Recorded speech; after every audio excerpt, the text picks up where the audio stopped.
6:10.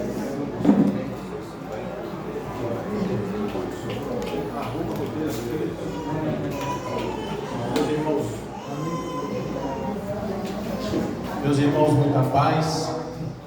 Que a paz do nosso querido Mestre esteja em nossos corações. Que a espiritualidade boa, amiga, que nos ajuda na divulgação da doutrina espírita, esteja conosco nesse instante, nos trazendo paz e luz do coração. Vocês estão bem?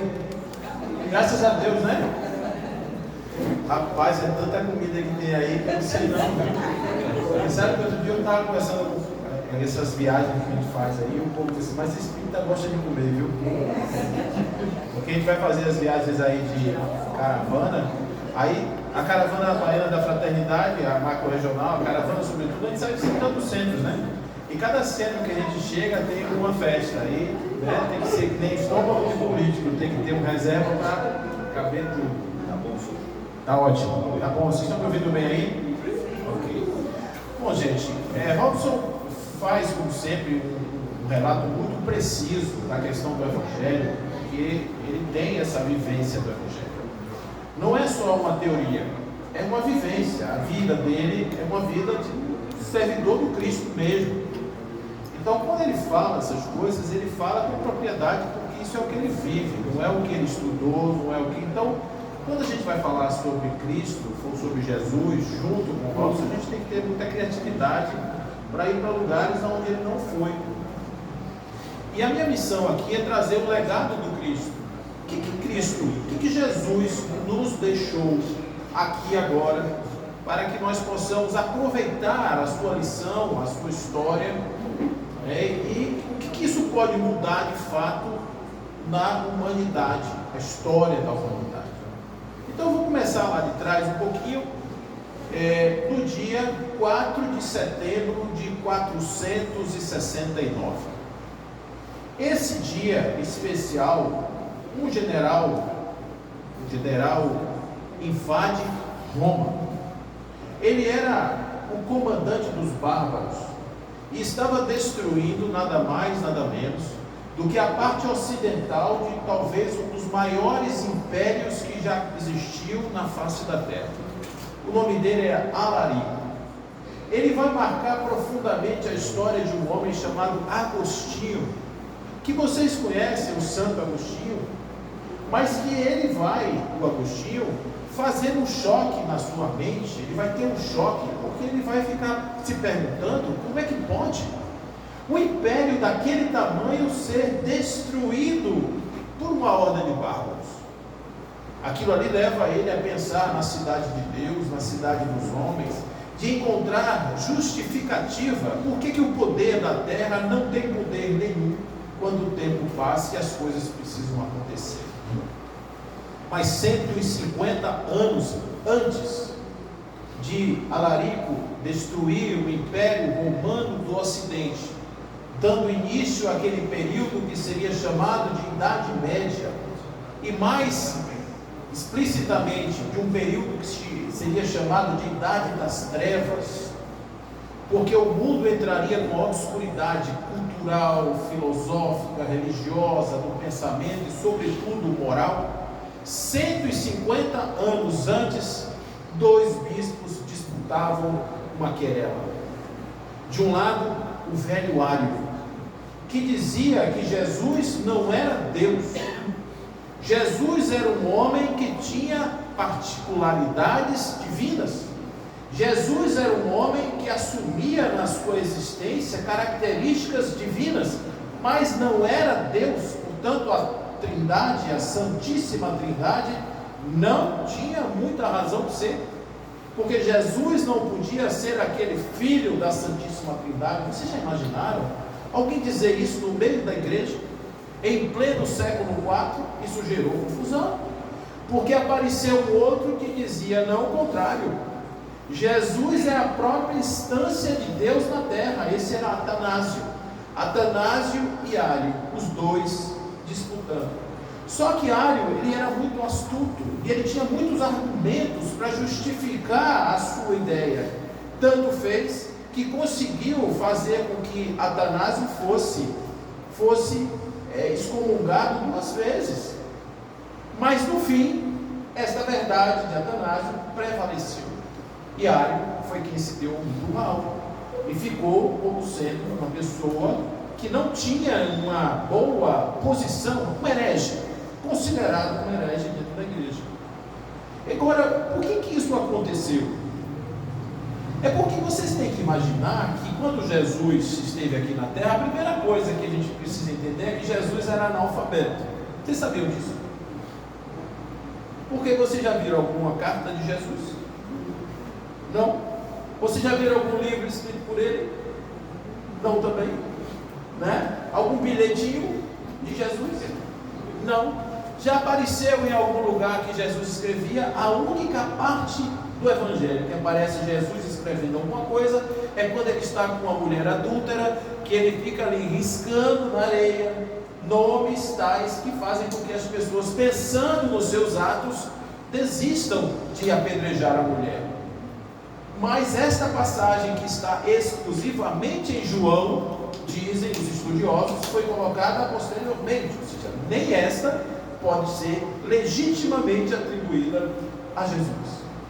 Então ele era analfabeto. Agora vocês imaginem um sábio analfabeto. O que acontece naquele período? Não só Jesus era analfabeto, como todas as pessoas que o cercavam provavelmente eram, em grande maioria. Talvez Mateus não fosse, porque era coletor, tivesse ali pelo menos a instrução de contas, mas Pedro era pescador, André era pescador, João, todo mundo nascido na beira do rio, do lago de Genezaré. Esses homens, eles não tinham escola. 98% da população da Galileia era analfabeta, e a tradição era oral. Ou seja, quando eu aprendo uma coisa, eu passo para o outro falando. Vocês já viram aquela mensagem do telefone sem fio, como é engraçado? Né? Quem já brincou disso aqui? Levanta a mão, por favor. Né? Então você fala uma coisa no ouvido do outro, o outro fala no ouvido do outro, o outro fala no ouvido do outro, e cada um que conta um conto aumenta um ponto, e vai dando um sabor especial, uma cor especial. Quando chega lá na frente, vocês vão ver coisas incríveis. Como dentro dos livros apócrifos, os livros que não foram considerados como canônicos, nós vamos encontrar Atos de Pedro.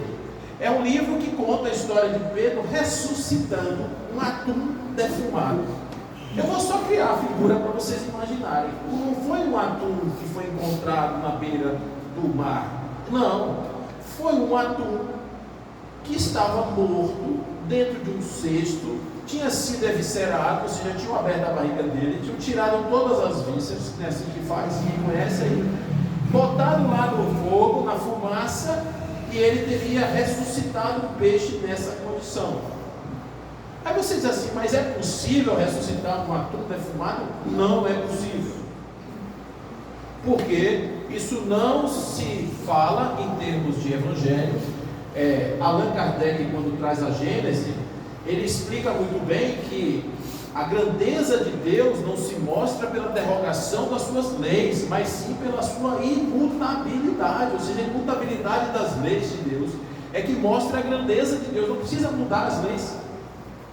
Então vocês imaginem, vocês imaginem o seguinte: quantas histórias contadas sobre este homem naquele tempo, ampliadas e modificadas, cada um contando de um jeito. Então existia um evangelho, provavelmente de um homem chamado Mateus. Lembre-se que quando se fala o evangelho de Mateus, não quer dizer que foi Mateus que escreveu, não quer dizer que foi João que escreveu, não quer dizer que seja Marcos que escreveu, quer dizer que é um evangelho segundo o pensamento dessas pessoas. Seguidores de Mateus, seguidores de Marcos, registravam a maneira como eles contavam as histórias sobre Jesus, por isso o evangelho de fulano. Então, quando a gente começa a entender a história de Jesus e a mensagem de Jesus, a gente vai ver que existem impressionantes questões que estão sendo discutidas, como, por exemplo, se o texto era aquele ou não. O texto, de fato, era aquele. Vocês já viram alguma discussão sobre se, de fato, o Evangelho traz a palavra exata de Jesus. Você já viu alguma pessoa falar isso, questionar isso? Não quer dizer, eu não estou falando nenhuma heresia, não, gente. Não é para ninguém não acreditar no que está lá no Evangelho, não, porque dizem que espíritos de altíssima capacidade influenciaram na escrita daqueles documentos, e eu acredito nisso. O que eu estou falando para vocês é que o legado do Cristo, ele não está nas palavras necessariamente do Evangelho ipsis verbis, como muitas pessoas pensam. Da mesma forma que a mensagem de Deus não está nas mensagens ipsis verbis que o Velho Testamento que o Robson traz, a questão dos 10 mandamentos. Observe o que aconteceu nos 10 mandamentos. Nos 10 mandamentos nós temos Moisés, sobe o monte, Jesus dá 10 códigos de leis, de comportamento. Por que Jesus mandou aquelas mensagens para aqueles homens? Por que Deus mandou aquelas mensagens daqueles homens daquele jeito? Porque eles eram escravos e eles precisavam de leis discricionárias, precisavam de leis apontísticas, leis impositivas, leis que seriam, não mate, não roube, não furte, não cobice, não faça isso, não faça aquilo. São leis morais. São leis morais. O que os homens fizeram com o decálogo? Quando você vai lá para os outros livros do Velho Testamento, do Pentateuco, você vai encontrar 613 leis. Uma lei para cada letra do decálogo. Aí você tem não comer, lavar as mãos antes de comer, etc. Não comer isso, não comer aquilo. Aquela regra dos fariseus emerge no Velho Testamento em um desdobramento humano dessas leis. Então, o que seria o legado de Deus? Seria lavar as mãos antes de comer? Jesus dizia assim, o que importa não é o que entra pela boca, mas é o que sai da boca. Porque o que entra, sai. O que está no coração é o que importa verdadeiramente.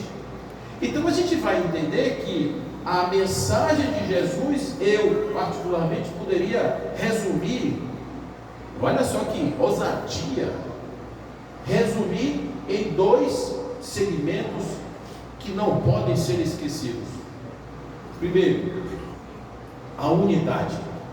Eu e o Pai somos um. Por que isso não pode ser considerado um fato pontual de um evangelho ou outro? É porque está em todos os evangelhos. Em todos os evangelhos, Jesus se considera um com o Pai, quando diz que vai e que volta, e que vai estar com o Pai, e que voltará para estar em um com os outros, que o convite é que nós sejamos deuses, integrados a Deus. Portanto, existe uma proposta da unidade. João, no seu evangelho, ele tem uma passagem muito importante que ele diz: eu sou a videira verdadeira, meu Pai é o agricultor, vocês são os ramos. Todos os ramos que em mim dão fruto, o meu Pai poda para que deem mais frutos. E todos os ramos que em mim não dão frutos, o meu Pai arranca e põe no fogo. Então vocês veem como é importante a gente entender que Jesus estava dizendo que há uma integração perfeita entre Ele e o Pai Celestial, e o convite de Jesus é que nós nos tornemos um também com o Pai Celestial, através de uma comunhão não com Ele especificamente, mas com Deus, por intermédio da forma como Ele nos ensina a fazer. Eu sou o caminho, o que é isso? Eu fiz de uma determinada maneira, você pode fazer também se você seguir os meus passos e não ficar agarrado em mim. Porque se Jesus trouxesse uma hierarquia para os homens, se colocasse acima dos homens e dissesse: eu sou Deus e vocês são os pecadores do jardim do Éden, vocês são os filhos do pecado de Adão e Eva, e eu terei que dar a minha vida para livrar dos pecados de vocês, ele seria salvador? Talvez não. Porque a gente sabe que a vida no corpo ela não vale nada do ponto de vista espiritual. O espírito pode dar a sua vida carnal 1000 vezes. Imagine que ele seja um bandido, imagine que ele seja um assaltante de banco, e toda vez ele vai e morra fazendo o seu crime, ele está dando a sua vida, mas isso não muda nada espiritualmente, porque o espírito continua sendo o mesmo. Jesus veio nos ensinar como na forma humana nós podemos fazer uma grande conexão com Deus. E é a partir dessa nossa construção da unidade com Jesus que o legado aqui permanece. A segunda questão que Jesus fala nos seus evangelhos é a verdade. Não existe hipocrisia no evangelho. Ou você é, ou você não é. Por que eu digo isso a vocês? Porque existe uma passagem no evangelho que diz assim: ouviste o que foi dito, não matarás, porque todo aquele que matar será réu de juízo. Eu, porém, vos digo que aquele que pensar mal do seu irmão já terá cometido um crime. E digo mais: não adulterarás, porque todo aquele que adulterar será réu de juízo. Isso é lei humana. Isso está lá no Velho Testamento. Eu, porém, vos digo que todo aquele que olhar a uma mulher ou a um homem com interesse de adulterar, já terá adulterado. Vocês já imaginaram que a profundidade disso, gente? Não adianta a gente se esconder, não adianta a gente ficar fazendo atos exteriores, porque o reino dos céus não virá por atos exteriores, já disseram os nossos amigos. Então, vocês imaginem isso numa complexidade dita de uma linguagem extremamente metafórica. Jesus não falava assim. Por que ele não falava assim? Porque os seus seguidores eram pescadores, eram pessoas do povo, eram pessoas simples. Ele falava para pessoas estropiadas, ele falava para arrependidos da vida. E ele tinha que ter uma linguagem acessível a essas pessoas. Por esse motivo ele falava de pérolas, de peixes, de sementes, falava de coisas interessantes que eram no alcance daquelas pessoas. Mas ele dizia aos seus, quando eles estavam diante de um problema, como foi o caso daquele obsidiado, e que o homem chegou e disse: se o senhor poderia ajudar meu filho, porque seus discípulos não conseguiram. Ele disse: mas até quando eu vos suportarei? Olha o que ele dizia para os discípulos dele. O pobre do Pedro, gente, eu tenho pena de Pedro, porque Pedro teve uma dificuldade imensa para virar Pedro. Pedro teve uma dificuldade imensa, sabe por quê? Porque Pedro, coitado, Pedro via Jesus andando em cima da água, disse: deixa eu andar também. Disse: nem. Ele até começava, mas fraquejava e afundava. Olha como Pedro era. Pedro não entendia. Quando Jesus falava sobre as parábolas, os discípulos perguntavam: mas você pode me explicar esse negócio de joio e de trigo? Que eu não entendi, foi nada. Ele dizia: o joio é isso, o trigo é aquilo, o campo é tal coisa. Ia tendo que explicar, e ainda dizia aos seus: preste atenção que eu estou aqui para traduzir para vocês, mas vai chegar um momento que eu não estarei mais aqui e vocês não terão a mim para traduzir para vocês. Aprendam a ler as Escrituras. Então, essas duas mensagens, elas estão permeadas em todo o Evangelho. O que aconteceu com Jesus nos seus últimos dias? Vocês vão saber. Jesus estava na cruz. Quem estava com ele? Quiz do Evangelho. Quem estava com Jesus no momento da cruz? Maria, sua mãe, provavelmente uma outra Maria, Maria de Magdala, e um discípulo que era João, o discípulo mais novo, a criança. E ele teve a oportunidade de dizer a João: João, eis aí tua mãe, mãe, eis aí o teu filho. Somente João estava aos pés de Jesus, e os outros estavam onde? Escondidos.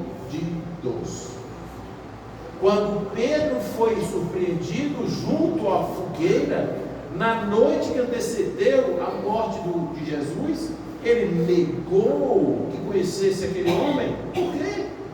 Porque ele não estava ainda devidamente preparado para aquela mensagem imensa. 2000 anos depois, a gente vai ver os ecos de Pedro em muitas pessoas. A gente vai ver pessoas que querem seguir Jesus, mas que estão ainda presos às questões humanas, normais, cotidianas, e impedindo que haja transformações substanciais no seu modo de ser, de viver, de estar no mundo. Então vocês imaginem as dificuldades que temos hoje. Olhem quantas denominações religiosas cristãs existem no mundo, vocês têm ideia? Pelo menos umas 2.500 denominações diferentes. É a igreja da tampa redonda, é a igreja da caixa quadrada, é a igreja do Cristo para cima, é a igreja da flor que nasce no campo, é a igreja que eu já vi, inclusive sal e brasa. Isso que vocês estão ouvindo, sal e brasa. Então são nomes. Para que tantos nomes? São cristos diferentes, são textos diferentes, embora hoje existam textos diferentes, cada um cria o seu. Por que é importante você criar seu texto? Porque quando Robson traz os textos aqui no Velho Testamento, eu vou citar esse que eu acabei de citar: conhecereis a verdade vos libertará. Imagine que ele dissesse conhecereis, e a pessoa traduz assim: conhecereis um dia uma verdade dita por alguém especial, e essa verdade poderá lhe libertar ou poderá lhe prender. É a mesma mensagem? Não. Uma letra às vezes muda tudo. Uma letra às vezes muda tudo. Não sei se ele vai lembrar. Um dia eu estava na casa dele fazendo o evangelho e a gente estava lendo sobre aquela história: eu já fui do mundo, mas não sou mais do mundo. Esse mundo não me pertence mais. A dúvida é: eu já vivi nesse mundo e não estou mais nesse mundo, ou nunca fui desse mundo? Olha que discussões. Então às vezes uma pequena letra muda tudo, gente. Imagina você mudar uma frase, imagina você incluir uma parábola, imagina você retirar um texto do evangelho e o estrago que faz. Então nós precisamos pensar no espírito da mensagem de Jesus, porque tem muitas pessoas que vivem aquelas histórias como se elas fossem histórias reais, e elas não são histórias reais, elas são histórias simbólicas que trazem significados. Todo o Evangelho Novo e o Evangelho Velho, a Bíblia é um livro simbólico, como todo livro espiritual tem que ser. Quando na literatura védica você vai ver a batalha do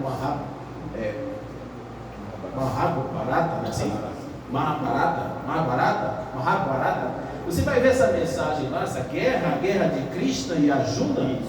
Quando você vai ver isso aí, você vai ver que aquilo ali é uma simbologia das questões humanas que estão sendo expostas ali, e na imagem de dois tipos, os Pandavas e os Kurus, brigando uns com os outros, parentes, por questões diferentes, por características humanas diferentes. Você vai ver, essas pessoas estão mostrando aspectos humanos, e Krishna, como grande legislador, ensinando a lidar com aquelas questões humanas, através da linguagem simbólica de uma guerra. Você quer ver outra coisa interessante? Eu vim aqui, eu não vim destruir a lei dos profetas, mas vim dar cumprimento hoje. Desculpa aí, gente. Mas lá no Velho Testamento você tem a história do Êxodo. A história do Êxodo é: Moisés tinha 80 anos quando ele foi chamado para ir ao Egito tirar o seu povo. 80 anos. Quem aqui tem 80 anos ou mais? Já imaginou, irmão, você sair daqui e pegar um camelo, caminhar para o Egito para tirar o povo de lá? Hein? Diga aí. Então ele tinha 80 anos. E olha que naquele tempo não tinha Gerovital, né? Era leite de camelo, o povo tomava para ficar mais forte. E ele leva mais 40 anos voltando. Então você soma aí 40, 80, dá 120 anos. Quando ele chega às portas da terra prometida, 120 anos. Então é possível uma pessoa naquele tempo viver 120 anos? Uma história está aí para contar que pode, mas enfim. Mas o mais interessante de tudo é que a travessia, que levou 40 anos, baianamente falando. Como é baianamente? É a pessoa andando, arrastando o pé, conversando, parando na esquina, comendo uma acarajé aqui e acolá. Não leva 2 meses, ele levaram 40 anos. Sabe por que aquela imagem é assim? Porque quando você imagina a saída do Egito, da casa da servidão, é a servidão mental, dos costumes. A pessoa sai através de uma mensagem libertadora para a terra da vida eterna, que é o grande paraíso, que não é um lugar na terra, mas é um lugar espiritual. Eles estão saindo da terra da escravidão. Tiram o meu povo da escravidão. Estão saindo da escravidão através do deserto, que é o símbolo da solidão. Todos os grandes iniciados passaram no deserto. Jesus passou no deserto, Buda passou no deserto. Todos passam no deserto, porque a cena que você está sozinho com você mesmo, e a partir daí você encontrar-se na essência de si mesmo. E qual é o grande ponto? É que eles atravessam o mar. Vocês já viram alguém atravessar o mar, gente?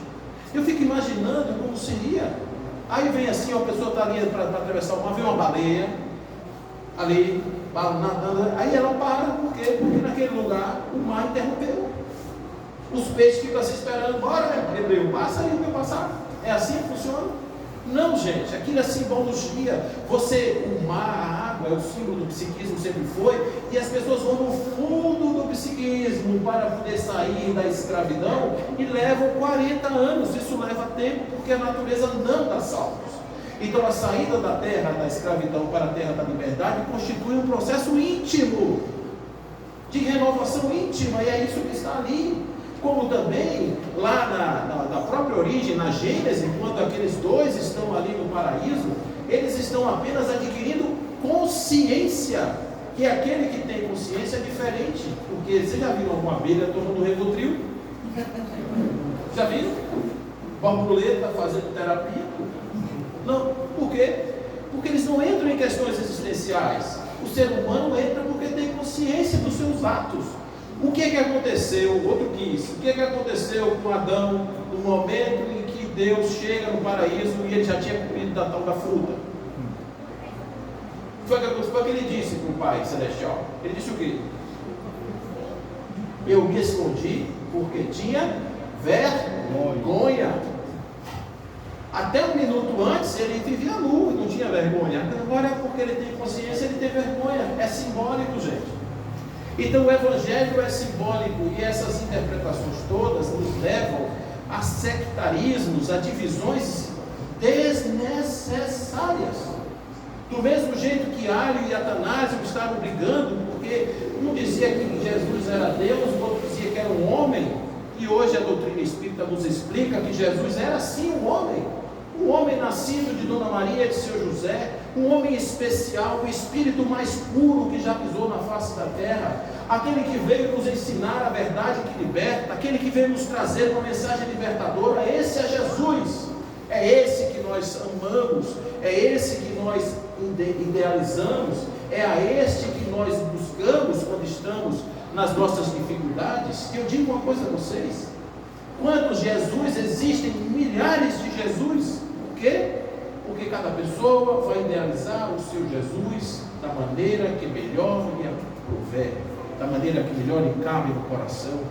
E esse Jesus é maravilhosamente lindo. Não estou aqui falando mal das religiões, eu estou apenas dizendo porque elas existem, porque as interpretações são diferentes, é a mesma coisa vista por ângulos diferentes. Então, se existem 2.500 denominações religiosas, é porque existem 2.500 tipos de pessoas que adoram Jesus no seu jeito particular. E estar naquele lugar quer dizer que naquele lugar simplesmente é onde eu me sinto mais bem representado mentalmente. Então tudo está certo, não tem nada errado. A única coisa que não está ainda ajustada é que no legado do Cristo nós ainda não aprendemos a entender que nós somos uns com os outros, e que nós não estamos aqui para mentir para nós mesmos. Nós não estamos aqui para mentir, para fazer de conta aqui. Então o que adianta eu chegar ali na praça, levantar meus braços e no caminho é no seu meio, o coração cheio de fel? O que adianta eu entrar na casa espírita, abraçar o outro e dizer meu irmão, Jesus, e sair não conseguir perdoar um irmão que nasceu na mesma casa que eu? O que adianta de repente se eu não compreender o que é uma família e sair por aí com a bandeira dizendo família tem que acabar? Como assim? Como assim? A única expressão de vida que o espírito consegue ter é a partir da sua convivência familiar. Cabe com a família e você tem que produzir hectolitros e hectolitros de remédios para a depressão, porque as pessoas não vão ter identidade. Os seres humanos precisam da figura de um pai e da figura de uma mãe, e não é substituto. É pai e mãe, aqueles dois que combinaram trazer no plano espiritual um espírito que estava lá para uma experiência humana na terra. E isso é importantíssimo a gente não esquecer, porque nós estamos falando de aborto, nós estamos falando de casamentos que são dissolvidos por qualquer coisa, nós estamos falando de muitas questões que estão hoje numa ordem de superficialidade. Não, e depois eu trato isso, e Jesus, a mensagem dele fica esquecida. Quando Francisco de Assis começou o seu périplo sobre a terra, vocês sabem como é que aconteceu. Ele brigou com o pai dele. Francisco de Assis era muito rico e brigou com o seu pai. Por quê? Por questões materiais, questões de dinheiro. E ele recebeu uma mensagem, e a mensagem era: Francisco, reconstrói a minha igreja. Ele pegou o dinheiro do pai e comprou pedra para construir uma igreja. E depois a minha avó dizia: não é essa, Francisco, é a igreja no coração dos homens. E a vergonha dele, o nome dele era João Pedro, ele virou Francisco por causa do apelido que ele tinha, porque era francesinho, ele andava tudo perfeitado. Ele agora era um pobrezinho, porque ele abriu mão de tudo em nome de Jesus. Abriu mão de tudo em nome de Jesus. Aqueles que estavam nas arenas, que conviviam com Jesus, eles não somente entregavam seus corpos a Jesus, como faziam isso cantando. Os relatos são que os mártires que desciam ao circo, eles eram devorados com um sorriso jubiloso, porque naquele momento a sua morte representava o seu encontro com o seu mestre. Isso é amor. Amor para Jesus não é devoção. Amor para Jesus é confiança.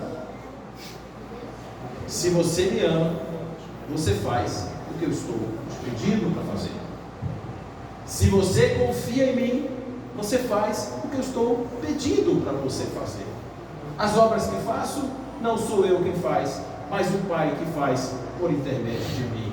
A unidade. Eu vou trazer para vocês uma felicidade, mas não como a do mundo. Essa felicidade do mundo é como a felicidade da água do poço de Jacó. Aquela mensagem é muito forte, gente. Porque a mulher que está buscando água no poço de Jacó, ela tinha que carregar aquela água em cesto na cabeça por vários quilômetros. E depois ainda tinha que jogar um vaso dentro do poço para tirar a água lá do fundo. Aí Jesus chega do lado e diz: só pode me dar um pouco da sua água? E ela fica espantada. E Jesus disse: mas a água que eu tenho para te servir é especial, porque a sua água, quando eu beber, daqui a pouquinho eu tenho sede. Mas a água que eu tenho para servir é uma água que quem bebe nunca mais terá sede. Essa água é a água que transcende o mundo das coisas. A gente vive buscando coisas, a gente quer coisas, a gente quer vantagens materiais, coisas da matéria, superfície. Por isso nós estamos no mundo de provas e expiações. Porque a maior expiação de um ser humano, a maior dor do ser humano é a dor de não ter, a dor da perda. Agora vocês imaginem uma sociedade hedonista, uma sociedade de consumo que pede, tenha para ser. Imagine quem não tem. O que não tem quer ser. Existe um documentário interessante no Netflix que fala, é um filme, que fala sobre um pistoleiro. Não sei se você já viu esse filme. Esse homem matou 495 pessoas. Está solto, como todo bom criminoso brasileiro.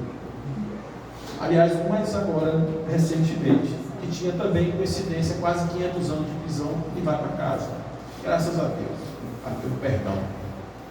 Então o que acontece? Esse homem matava 400, agora ele tinha um problema. Ele casou-se com uma moça religiosa, e essa moça que era religiosa, ela não sabia que ele era pistoleiro. E quando ela descobriu, claro, foi um choque. Qual foi o resultado disso? A vida boa que eles tinham deixou de existir. E eles passaram a ter uma vida muito, mas muito modesta. E o que aconteceu com essa vida modesta? Eles não estavam preparados para essa vida modesta. E no momento em que o rapaz resolve voltar para o crime, porque a vida estava muito difícil, a mulher aceita que ele volte para o crime, para não passar a dificuldade que eles estavam passando.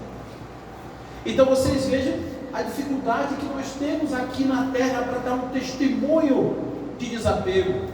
A dificuldade que nós temos aqui na terra para dizer: Jesus, eu entendi sua mensagem, amigo querido. Obrigado por libertar o meu espírito cansado de tantas histórias.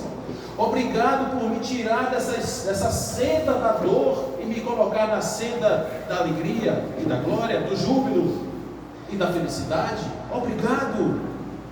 Quantas vezes nós agradecemos a Ele pelo não ter, pelo não ser, pelo não estar, ou pelo estar na dificuldade. Quantas vezes agradecemos a sua mensagem para dizer: persista, persista, persista, não desista, porque o que existe após a vida no corpo é algo glorioso para os espíritos que se libertam. Nós precisamos agradecer a Jesus. O aniversário dele, que é celebrado agora, é o nascimento do sol invicto. É uma festa que veio desde lá do século IV, a celebração do solstício de inverno, o dia mais longo do ano, o início de uma colheita da fartura da vida, o sol invicto, Jesus, a representação do sol invicto da humanidade. Esse é o nosso guia, esse é o nosso modelo, essa é a nossa orientação. Por isso que nós precisamos entender qual é o nosso papel dentro da cristandade. Nós, quando nos dizemos cristãos, nós dizemos que somos cristãos por quê? Porque repetimos os versículos da Bíblia, porque sabemos de qual é salteado, porque eu sei repetir, ou porque eu digo que Jesus é meu Senhor o tempo inteiro? Ou será que eu fico achando que Ele está numa casta superior e que eu jamais poderia ser o espírito dessa grandeza? Não foi isso que Ele disse, porque quando Ele faz a oração, Ele nos ensina a oração, o Pai é nosso. Pai nosso que estás no céu, e não o meu Pai que está no céu.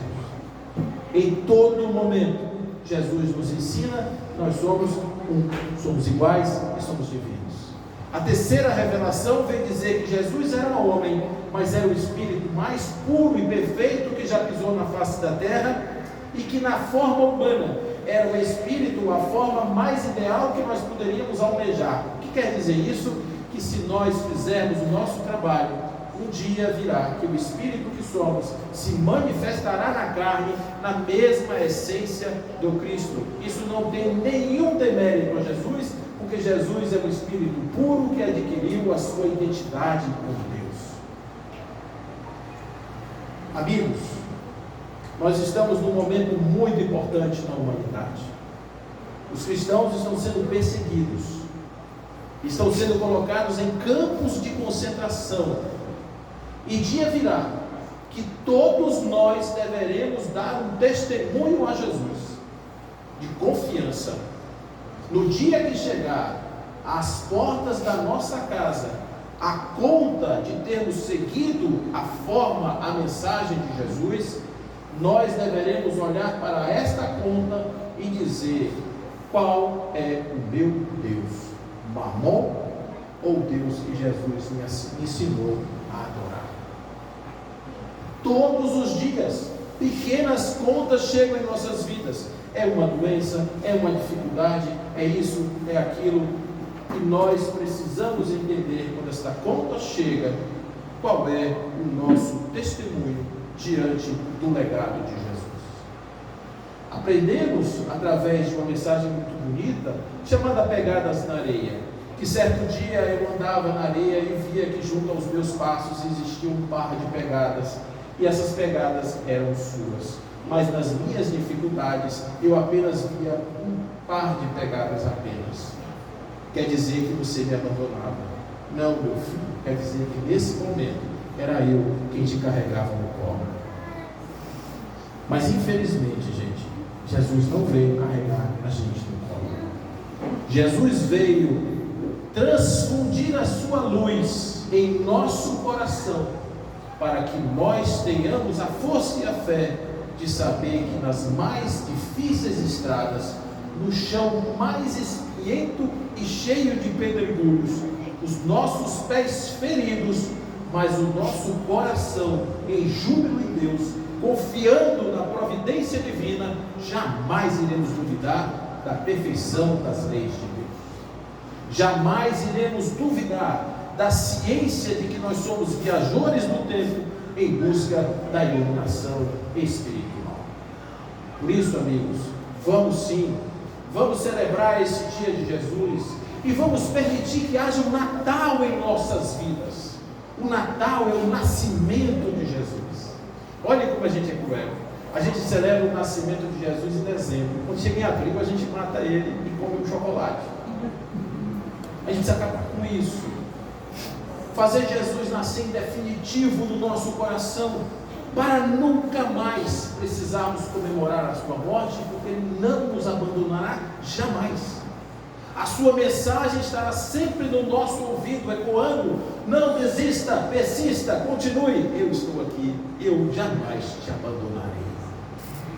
E nesse lugar, é nesse espaço de beleza que a gente vai fazer Jesus nascer em nosso coração, para que, enfim, sejamos como Paulo: não sou eu mais quem vive, mas o Cristo que vive em mim, por isso morro todos os dias. O que Paulo dizia é que cada dia que ele vencia o obstáculo da sua forma de ser, ele abria espaço para que o Cristo e sua mensagem invadisse seu espírito e tornasse Paulo um ser de luz. Nós, como Paulo, revividos e renascidos todos os dias, temos que dar a oportunidade ao Cristo. O mundo precisa celebrar o Cristo como seu Salvador, mais do que simplesmente alguém que vem matar-se para nos redimir, mas alguém que veio existir para nos lembrar o que somos e quem somos e por que estamos aqui. E para que nós possamos finalizar, eu vou aqui me lembrar de uma canção que nós ouvimos aqui hoje, a belíssima voz do nosso querido cantor. Venha. E aí, nós vamos aqui relembrar o homem. E eu queria pegar somente uma partezinha para a gente finalizar, porque eu sei que vocês estão todos para comer um brigadeiro. Eu sei que ele um dia vai voltar e nos mesmos campos procurar o que plantou e chorar colher o que de bom nasceu, chorar pela semente que morreu sem florescer. Mas ainda é tempo de plantar, fazer dentro de si a flor do bem crescer, para lhe entregar quando ele aqui chegar. Falar com o coração, ó. Tudo que aqui ele deixou não passou e vai sempre existir. Flores nos lugares que pisou e um caminho certo pra seguir. Pra acabar. Tudo que aqui ele deixou não passou e vai sempre existir. Flores nos lugares que pisou e um caminho certo e único para si. Feliz Natal a todos vocês, irmãos.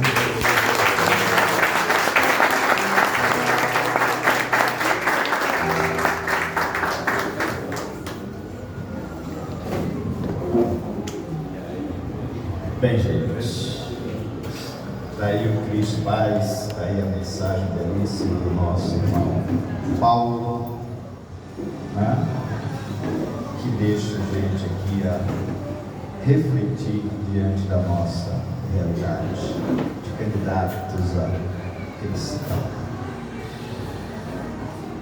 Moisés visitou o deserto, Elias buscou o deserto, João buscou o deserto, Jesus também teve lá no deserto, no seu deserto. Ele só esqueceu de falar que Paulo de Tarso também teve no deserto. 3 anos. E nós resgatamos ele hoje. Ele vem aqui no Cristo Pai. Hoje não tem mais caminho. Mas é isso aí, gente. Nós vamos sim ouvir uma musiquinha. Vamos cantar os parabéns do Cristo Paz e Caridade. 51 anos, o Cristo nasceu, o Cristo Paz e Caridade entre nós. 25 de dezembro ou abril, comemoramos o nascimento de Jesus. Dizemos que ele nasceu. Será que ele nasceu? Para milhões, Jesus é um mito. Para alguns, ele sequer existiu.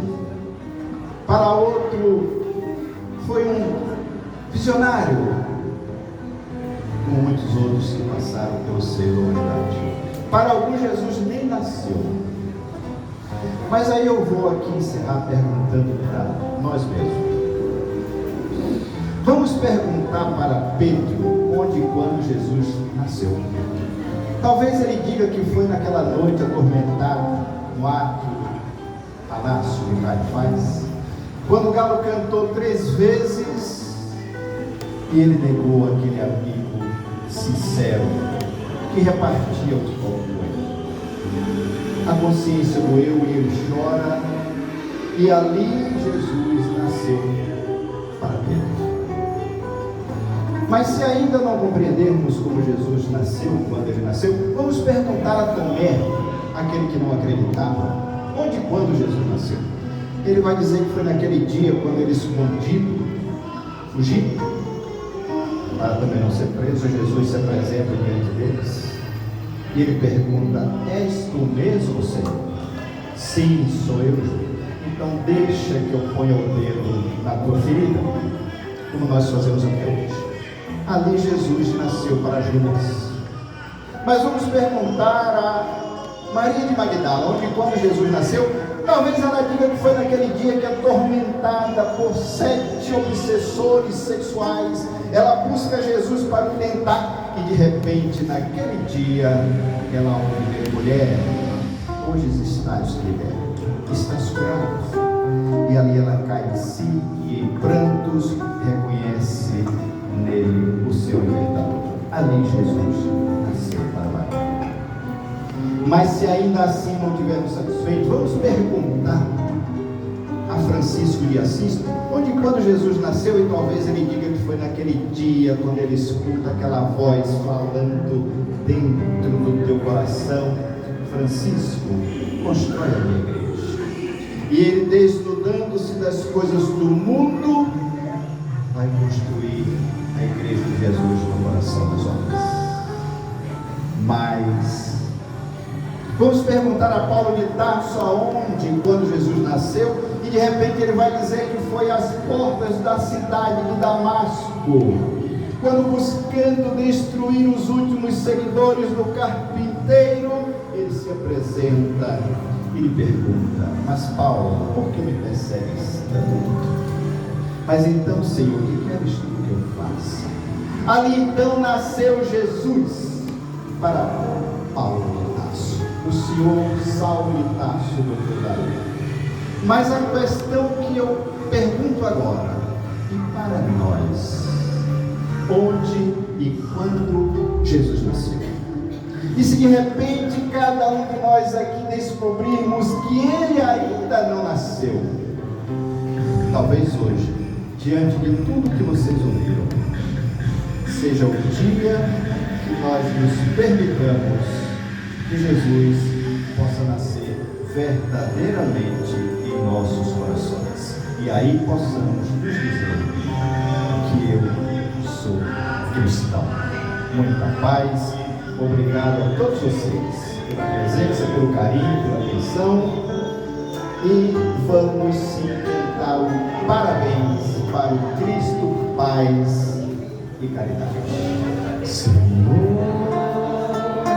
fazer instrumento de vossa paz, onde houver ódio que eu leve o amor, onde houver ofensa que eu leve o perdão, onde houver discórdia que eu leve a união, onde houver dúvida que eu leve a fé, onde houver erro que eu leve a verdade, onde houver desespero que eu leve a esperança, onde houver tristeza que eu leve a alegria, onde houver treva que eu leve a